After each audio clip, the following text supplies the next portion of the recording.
C'est là que tout a basculé. Bienvenue dans le 17e épisode de La Pétoche du Caillou. Comme d'habitude, je suis armée de mon bol à histoire et on va tout de suite piocher l'histoire du jour. Seule à Madagascar. Comme vous pouvez le constater, cette série de vidéos, elle est en train de s'étendre à l'international. J'adore la tournure que ça prend.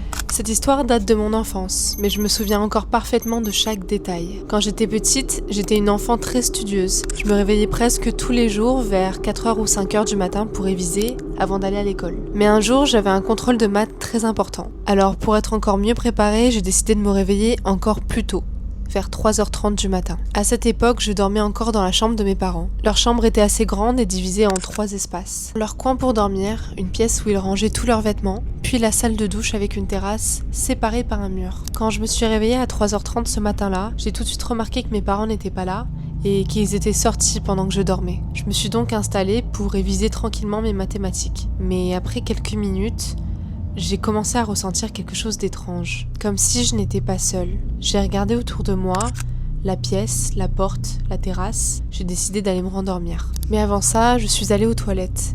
Et c'est là que tout a basculé. Quand j'ai fini et que j'allais sortir, j'ai entendu le rire d'une femme juste à côté de moi. Mon corps s'est figé instantanément, je pouvais plus bouger. Puis j'ai entendu autre chose, des pas sur la terrasse. On aurait dit des sabots frappant le sol. Plusieurs sabots, et le rire continuait. J'avais tellement peur que j'ai commencé à prier de toutes mes forces. Les larmes coulaient sur mes joues, je tremblais. Oh bébé, si ça m'arrive, je pense que je m'évanouis. Je n'arrivais plus à bouger et soudain, plus rien. Plus de rire, plus de pas, plus aucun bruit. Je sais pas si c'est bien. Je suis restée paralysée plusieurs minutes, puis j'ai trouvé la force de courir hors de la chambre pour aller dans le salon. Le matin, quand mes parents sont rentrés, ils m'ont trouvée encore éveillée. Je leur ai tout raconté en pleurant. Au début, ils ont pensé que j'avais juste fait un cauchemar, mais quand ils sont allés voir sur la terrasse, il y avait des traces de sabots. Ce jour-là, je ne suis même pas allée à l'école. Et depuis cette nuit, je ne dors plus jamais dans la chambre de mes parents.